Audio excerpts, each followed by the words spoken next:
Kauli ya Mheshimiwa Gerson Msigwa inayotoa tahadhari kwamba ukifanya kitu chochote mtandaoni utakamatwa. Mimi huwa natukana kwenye mitandao. Nawaambia vijana msinitukane, mtapatikana hawasikii.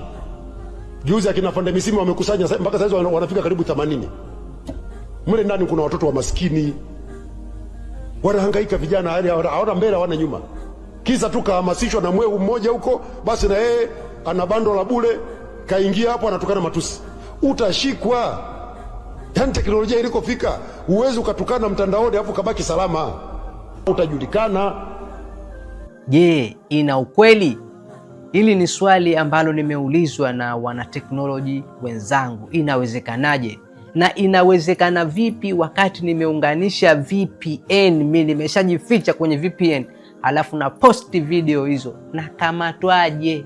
Na patikanaje? Hii kauli ni kweli au serikali inatutisha tu? Kabla ya kwenda kwenye ufafanuzi, naomba nitoe angalizo. Hii video haipo kisiasa. Hii video ipo kiteknolojia. Lengo ni kukupa elimu. Inawezekana au haiwezekani? Sasa wale ambao wana misimamo ya kisiasa au wana komenti za kisiasa, naomba komenti za kisiasa nisiwekee kwenye video hii. Tunakwenda kiteknolojia. Sasa twende, inawezekanaje na je haiwezekani? Hoja aliyeuliza alisema kuwa tayari amejificha kwenye VPN. Anakamatwaje wakati yeye yuko kwenye VPN? Kwanza nikwambie, ukitumia VPN sio kwamba ni kuzimu, kwamba ndio tayari kushageuka mzuka huonekani tena kabisa. Hapana. Unaweza kutumia VPN na ukakamatwa. Utakamatwaje wakati VPN inaficha taarifa zangu? Nitakutajia baadhi ya mambo tu kadhaa.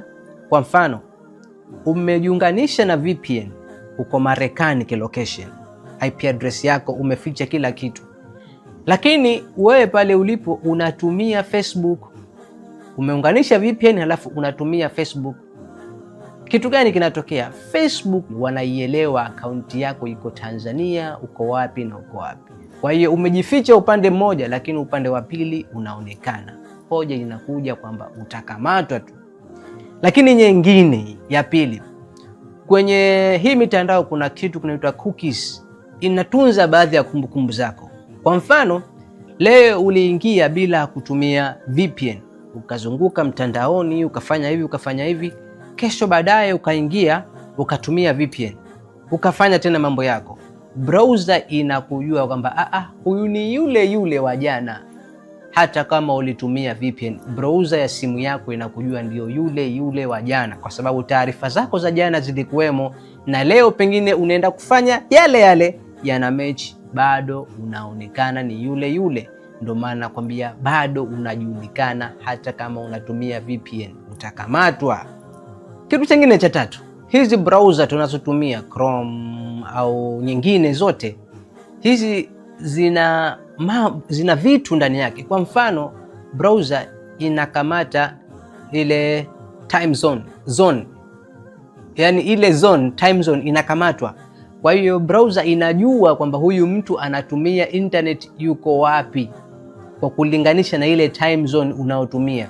Time zone unaotumia inajua uko wapi. Bado hujajificha kwa kutumia VPN, utakamatwa tu. Lakini pia nikwambie jingine tu la mwisho. Unapotumia baadhi ya application huwa zinaomba permission, mic, nini, location. Nadhani application nyingi kwa sasa hivi zinaomba hizo location. Ili ziweze kufanya kazi lazima uwashe hiyo location. Kwa hiyo hata kama uko kwenye VPN bado unajulikana na utakamatwa. Nimekupa tu baadhi ya mifano hii sisemi kwa ndo njia ambazo wanakutafutia. Nimekupa tu theory kwamba bado hata kama uko kwenye VPN unajulikana na utakamatwa. VPN sio kutokomea kwamba umetokomea hutokamatwa. VPN inaficha IP address yako tu. Jamani, mtandao unataka tahadhari sana. Hina Zinjibari Technology. Kazi yangu ni kukwambia mambo ambayo huambiwi. Na kama umependa video hii nibonyezee like. Na kama una swali tena njoo sehemu ya comment.